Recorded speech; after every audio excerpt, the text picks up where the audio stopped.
can never stop working hard. Each day I feel I have to improve. Hard work, determination. I've got to keep pushing myself.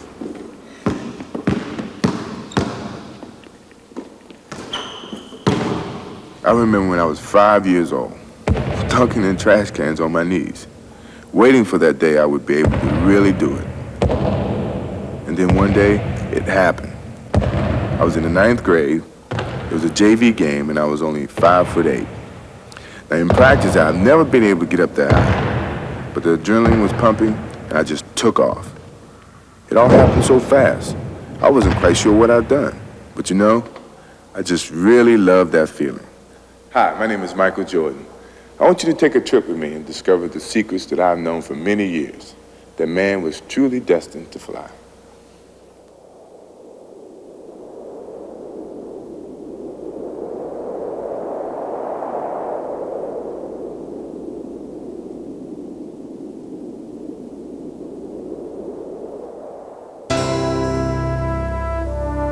A young man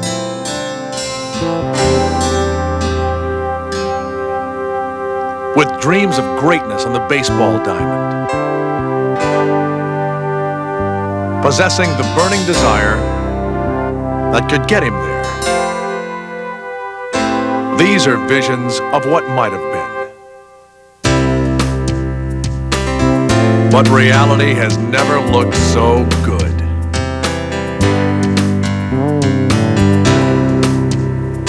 Yesterday's Little League hero has become today's most captivating athlete.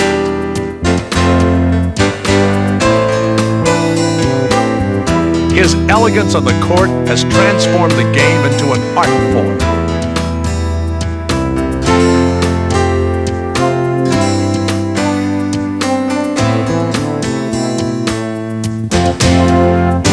A relentless competitor who fears no one.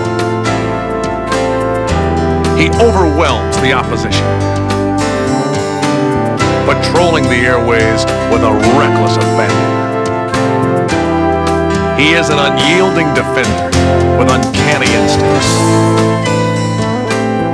Thriving in adversity, he will always find a way.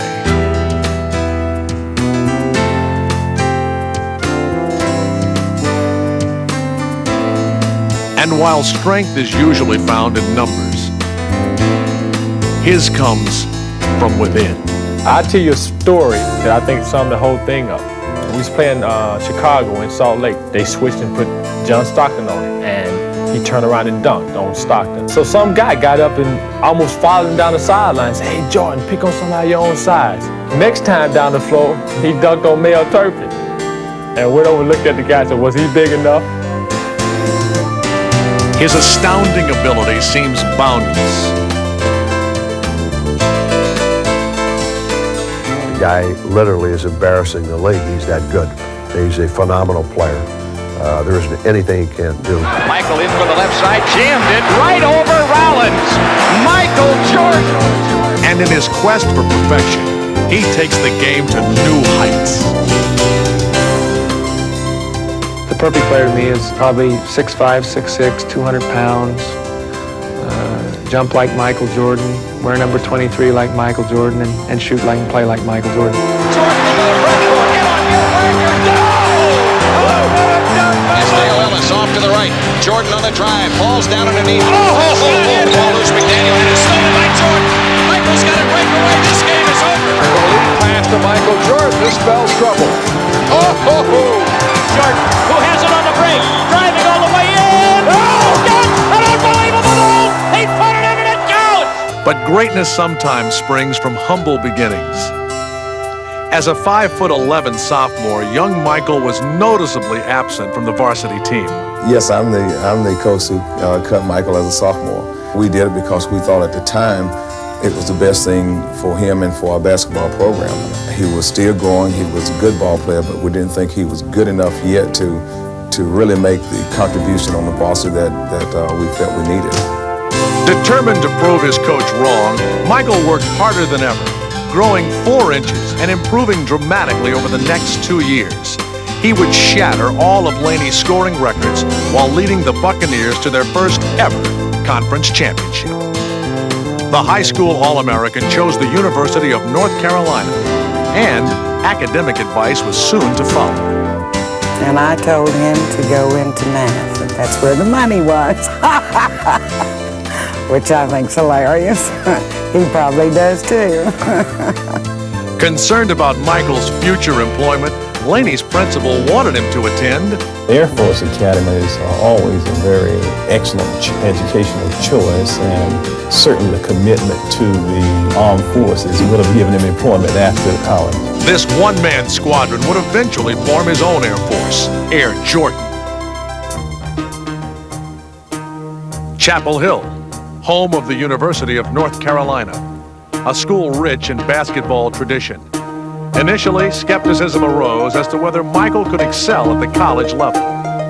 Coming up in high school, I wasn't that known as a basketball player. I wasn't that known until I came to North Carolina, and no one in Wilmington thought I could really step in and play a lot of time. I mean, everyone felt I was going to go to North Carolina and sit on the bench for 4 years and then come back home and work at a local gas station or something. But no one anticipated that fame would come so quickly. The tie, 18. Shot, Jordan! Michael Jordan! In the 1982 championship game versus Georgetown, the freshman had delivered to Coach Smith his first national title.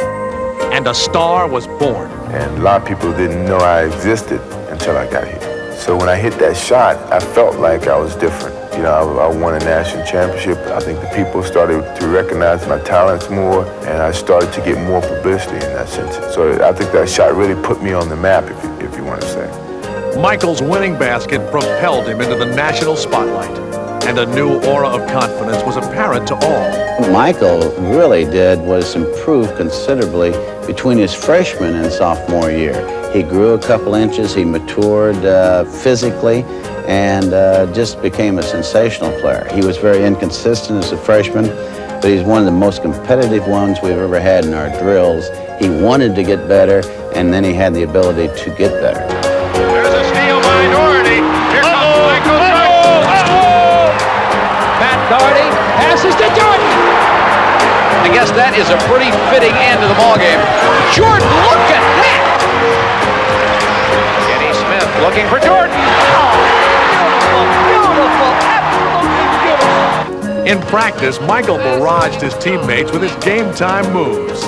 We always had to go against each other every day, and trying to stop him it was a joke, really. Of course, we had to force him baseline. He'd get around the baseline, it was dunk, and then you go in the locker room after practice, and he would remind you all night long.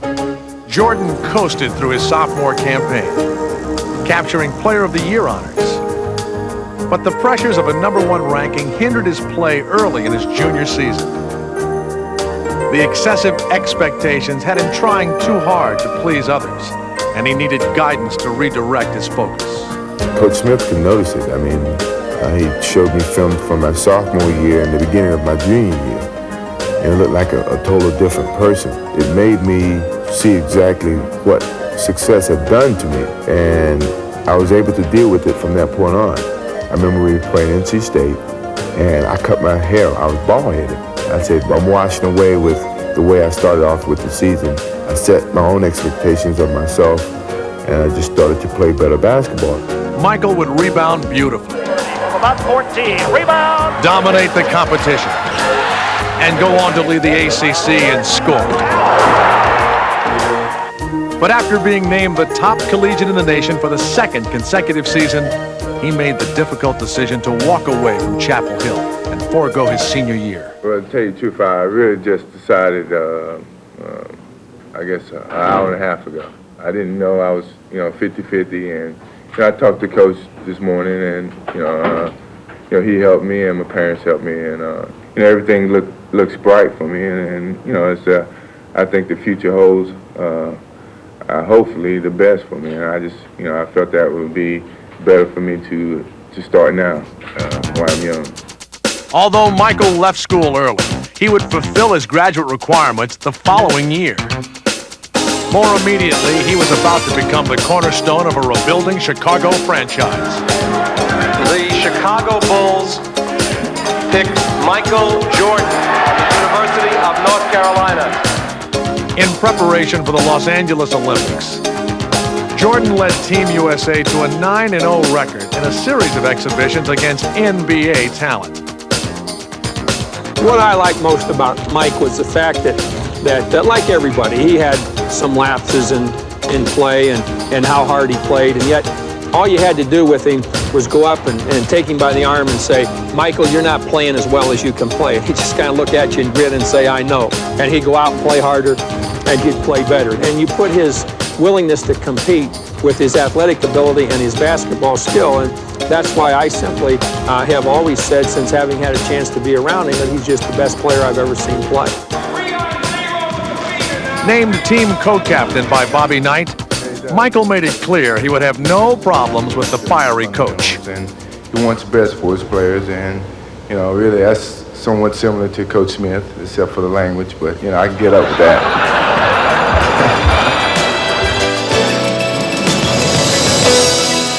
When the moment arrived, Michael was all business.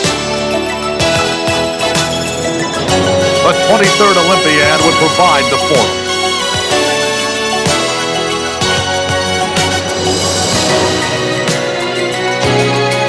The glory of a gold medal was paramount. And playing against the rest of the basketball world, Michael would tower above the competition. The United States had a team deep in talent, but Jordan would emerge as the undisputable driving force. With Michael leading the team in scoring, the Olympic squad routed the opposition by an average margin of 33 points en route to a stellar 8-0 record. The gold medal game versus Spain was no different. Spearheading the blowout was the skinny kid from Wilmington, whose Olympic brilliance will always be remembered.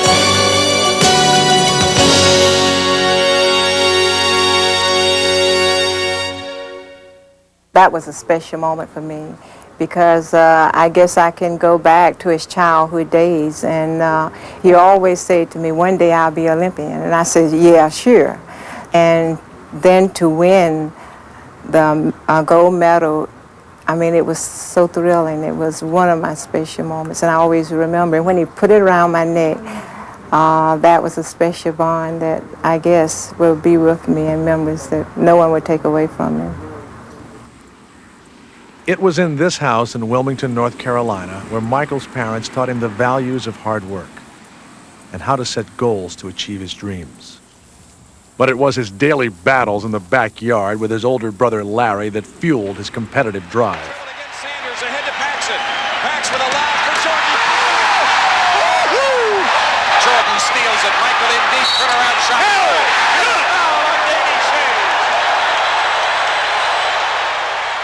We used to play an awful lot. You know, we would play every day. And I always normally beat him. The thing that always drove Michael crazy was that Larry would beat up on him so much. And I think that he really got competitive playing his own brother. So he really helped me create some determination in myself to beat him. If I could beat him, I felt I could beat anybody.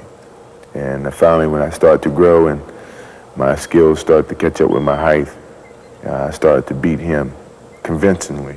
Equally deserving of the credit is someone who showed him how to put it through the hoop.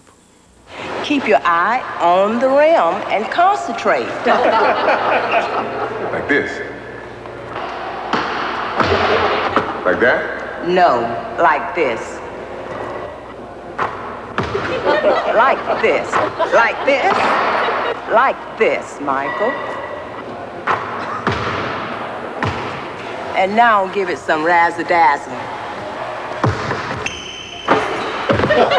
That's my mom. Obviously, Michael derives his athletic ability from his mother's side. But how does one explain his 6'6" frame? After all, there hasn't been a Jordan over 6 feet in recent memory. I thought about that often. And I've come to one conclusion. Occasionally, you'll meet people that you look at and you just know that they were born to do one thing. And God looked at Michael and knew that this kid would starve if he had to work. So he says, I better make an athlete out of him. So is it true Mr. Jordan would find Michael hanging from his chin-up bar, stretching himself in an attempt to grow taller? I tried to do that. I always wanted to be 7 feet, and I never could get that tall. I tried it a few times. I saw it on TV a few times, on the Brady Bunch or something like that, I saw that, and I tried to do it, and it didn't. I don't think it worked, but I'm tall, so it may have. And your dad's reaction when he found out? He thought I was nuts. And that's exactly what he drove NBA defenses. Staging an aerial display, the rookie left fans awestruck, collecting rave reviews at every stop, often unbelievable when running the floor. He was virtually unstoppable in the air. Air Jordan had landed, and the NBA would never be the same. More than just a scorer, the emerging superstar sought to create for others. Quickly becoming Chicago's leader, he sparked the Bulls with his contagious intensity. Michael was high-stepping his way to instant legend status and having a great time along the way. They have outscored the Bucks 9-0 here. Here comes Mr. Jordan is right. Everyone was trying to catch a glimpse of Jordan's high wire act. And he sent no one home disappointed.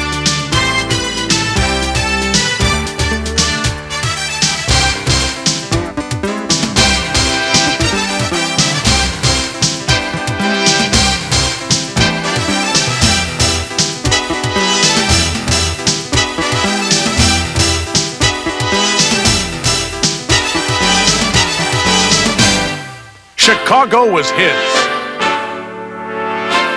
The Bulls were a hot ticket. And Michael was heir apparent to the title of NBA's premier ambassador. In only a year's time, he journeyed from Chapel Hill to Olympic stardom. With a schedule so hectic, he had to wait for a Bulls West Coast road trip to pick up the College Player of the Year award, which fit nicely alongside his next trophy, the NBA Rookie of the Year. Injury. An athlete's worst nightmare. Not even the NBA's most celebrated performer could escape its wrath. In only the third game of his second professional season, Michael would hobble to the bench in great pain. But no one could foresee that almost an entire season would be lost. Trying to adjust was not an easy task. Mentally, it was very hard for me to deal with because I wanted to get out and play. I was so used to playing whenever I wanted to play. And here I couldn't play because of my injuries. At first, the 4-week prognosis was something Michael could deal with. But as the weeks turned into months, his frustration mounted with each passing game.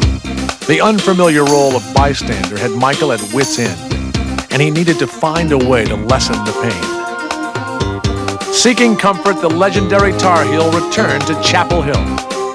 It was in this gym where the rehabilitation process would begin. Michael renewed his fervor for the game as his foot continued to get stronger. Once I got that confidence and the feeling in the foot was getting stronger as I continued to play, it wasn't nothing anyone could have said that could stop me. But concerned about re-injury, the Bulls wanted to delay his return. A rigorous training regimen was implemented to secure full recovery. Patiently, Michael waited for his day to come. Checking into the game for the Bulls. He's back! Number 23, Michael Jordan! Everybody told me, you're a fool for playing. You should go home and relax and come back next season and see what happens. There's the double. Jordan was playing better than ever.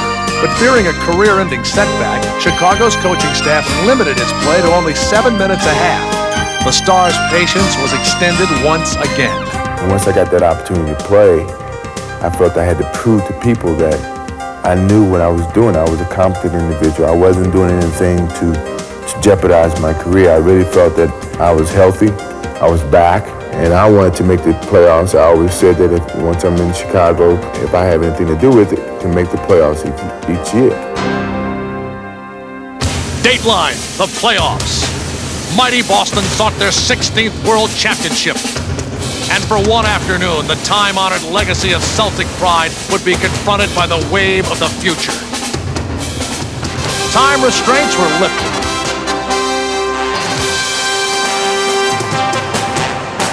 And Michael would make the most of his opportunity.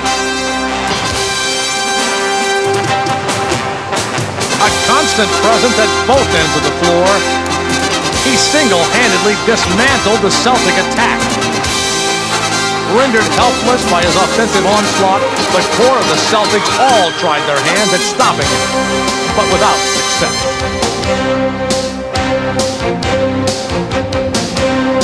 Even the most legendary of them all was helpless as Michael continued to score at a frantic pace. Absent for 62 games, Jordan sought retribution for lost time.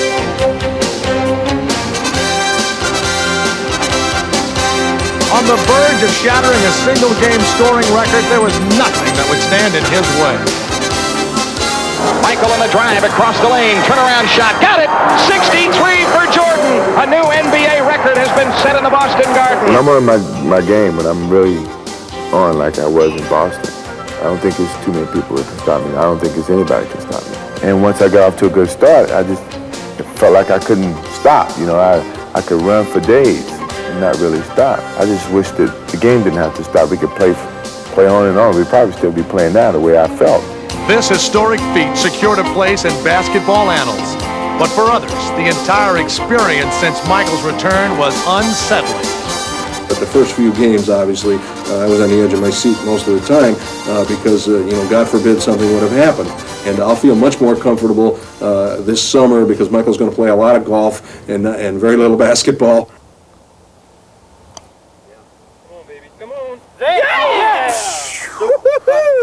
Yes, sir. We'll take her. We take it. Well publicized is Michael's passion for golf and the seclusive surroundings that the sport affords. I mean, it's peaceful. You're out here on the course where you can't get any phone calls. You know, people can't bother you. It's really a relaxing situation. No, that's short. Yeah, that's there. That's short. You don't compete against the next guy who's playing with you. You compete against the course. One day you can shoot 74, next day you can shoot 84. That's the game of golf. You know, you never really can conquer it. You can only contain it and hold it for a little while, and then it just goes. The mind comes into this game so much. It comes into basketball too, but sometimes your skills can overcome the mind a little bit. But in golf, if your mind's not in it, you can forget it. The free throw situation, you know, it's similar. Putting and free throws is the same. And consistency and the skill of, you know, going through the same motion every time.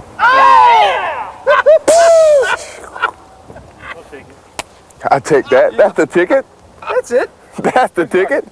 Woo! Well, I have played golf with Michael before, and it's probably the only time that he keeps his tongue in his mouth, other than when he's wagging it, telling me how good he is.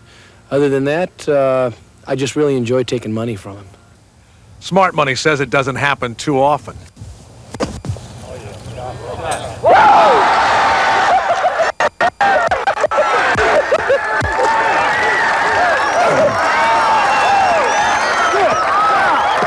the hole. I take it.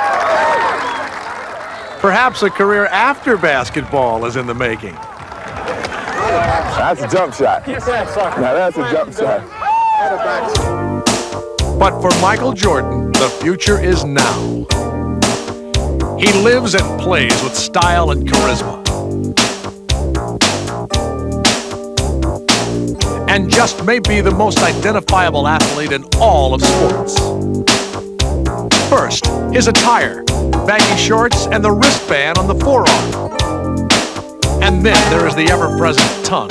As far as I can remember, it originated from my granddad. My granddad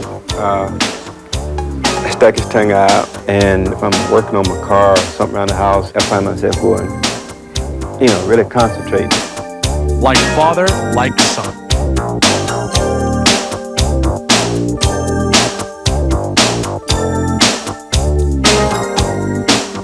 Michael's distinct on-court fashion has even caught the eye of the world of modeling. With his striking good looks and his charming demeanor, the megastar is a natural.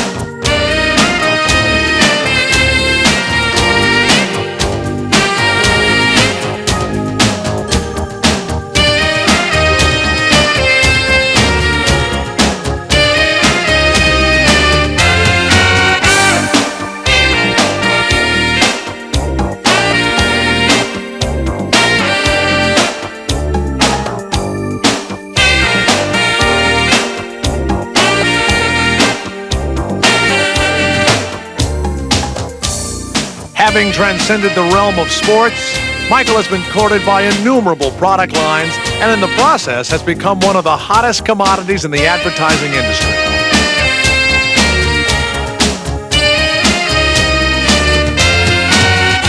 With his exposure at an all-time high, Michael can go nowhere without attracting attention.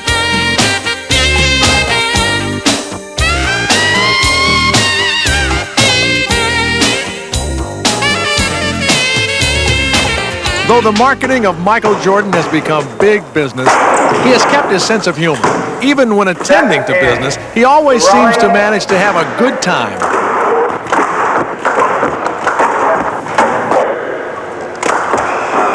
You got it. You got it. That he is only the 9th athlete to be offered a place on the Wheaties box is a true measure of his stature.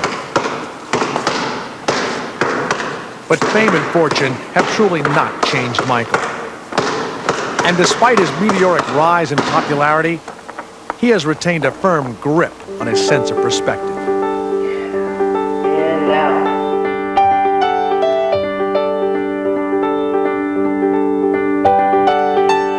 Although Jordan spends a good deal of time in the air, his values are firmly down to earth. I was taught right from wrong. I was always involved in the boys' club when I was smaller. So I was able to step up and be an outspoken person against things that I didn't want to be involved in. So don't blow it. Don't do drugs. If you're doing it, stop it. Get some help.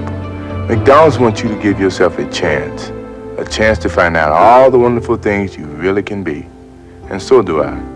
I could have easily had parents that didn't care and let me hang out late nights and, hang out with the wrong crowd, but I wasn't brought up that way, and it was easy for me to distinguish away from the environment that I wanted to be with and the environment that I didn't want to be with.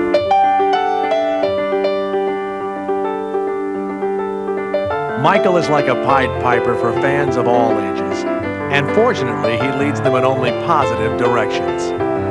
I was always taught never forget where you came from. My parents, if I changed as a person, they would be the first ones to tell me that, and they haven't told me yet, so I'm doing well. But I always wanted to be an easygoing guy. My personality is that I'm outgoing, I love people, I love being around people, I love kids. So if I didn't have the personality to do it, it would be tough. But my personality fits this mold very easily. I don't want to be isolated from people. I think when you isolate yourself from people, then you feel that you're better than people. I don't feel that I'm better than you or the next person. But I think in society, sometimes they view you to be better than the next person. And I don't think that's fair, but there's a lot of things in society that's not fair. You just have to live by it. And I wish everybody could be viewed equal. But I don't think it's ever going to be that way.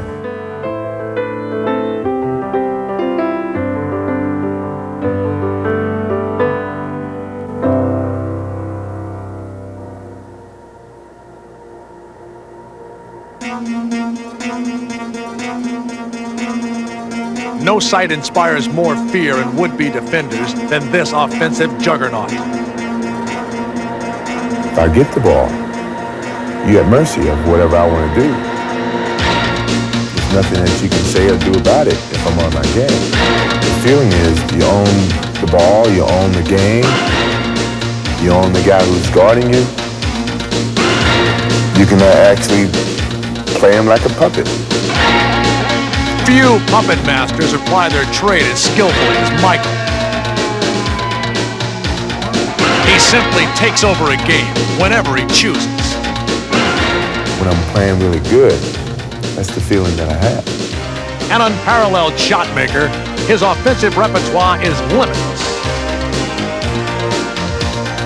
Regarded as the greatest scorer since Wilt Chamberlain, his peerless athleticism makes him the most formidable weapon on the court today.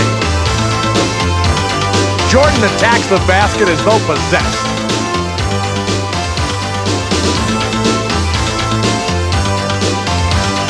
And he lights up NBA scoreboards at a dizzying pace.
Not solely a scoring machine, Michael dominates defensively as well, bringing a cerebral approach to shutting down his opponents. First, I observe how he handles the ball. If he has great handle with the ball, then it's going to be more difficult for me to steal the ball from him. But if he doesn't, then it's different ways. I can trick him one way and reach around him, or just go straight at him and go for the steal. But if he handles the ball very well, you almost have to sneak up on him. Initially famous for his offensive brilliance, in a sense, Michael did sneak up on the NBA defensively. But in 1988, his tenacious play earned him Defensive Player of the Year honors and the recognition he so richly deserved. To say Michael Jordan doesn't play defense is ridiculous. Interestingly enough, great players never want to be one-dimensional. And I think the one thing that bothered Michael more than anything else is that he got no credit for his defense. Well, it's been a goal of mine to really get that recognition that I won on the defensive end. Right now I'm still getting most of the recognition on the offensive end because I'm averaging 34 points, but the defensive end is where I really want some recognition because it takes a little bit off of that all offense and averaging 37 points or whatever, leading the league in scoring. That's an image that I don't want to project, that I just shoot and I just score and I'm just an offensive player. That's something that I don't want to be remembered as.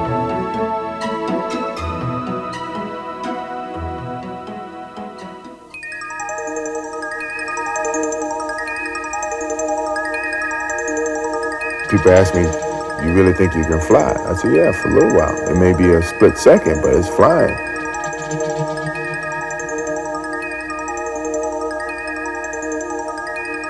And I think people are amazed by that because they wish they could do it.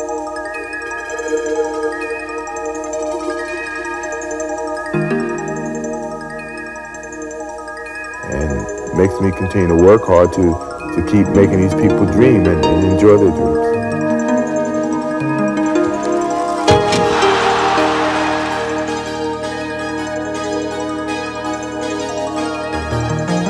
Michael's airborne ballet is very much about dreams. Dreams of unearthly grace. of unrestrained freedom, of majestic power.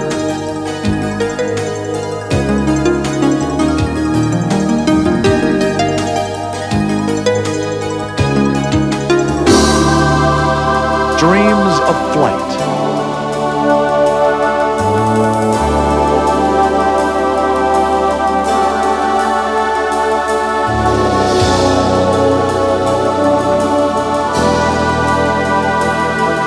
For Michael and his fans, basketball is a way of sharing the fantasy.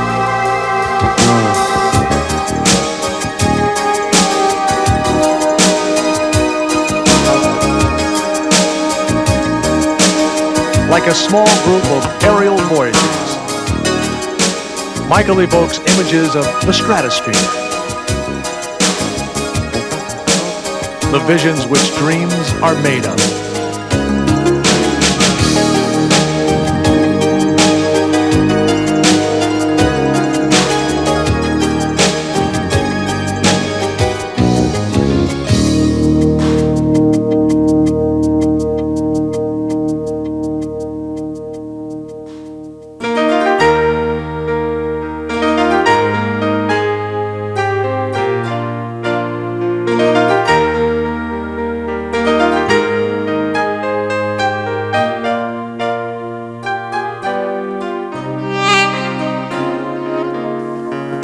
Michael may be able to achieve the unbelievable on the basketball court, but to those who look up to him, he is a very real person who possesses the rare gift to both capture their imagination and touch their hearts. He's just, if I must say, again, I'm proud of him. He is my son, but he is a good person.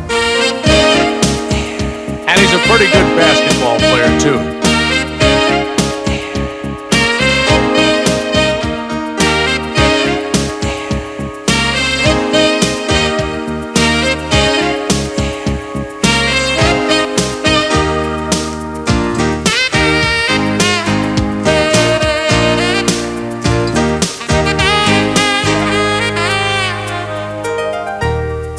Entrancing to watch, his performances capture the gamut of emotions.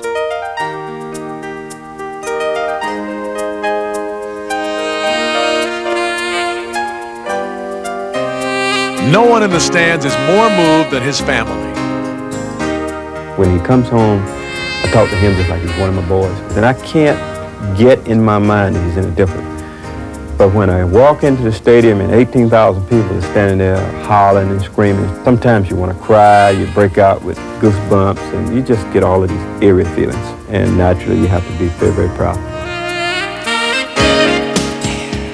And they may never have been prouder than during the 1988 All-Star Weekend, when their son capped 2 days of thrilling his hometown Chicago fans by soaring away with the slam dunk title and the game's MVP trophy.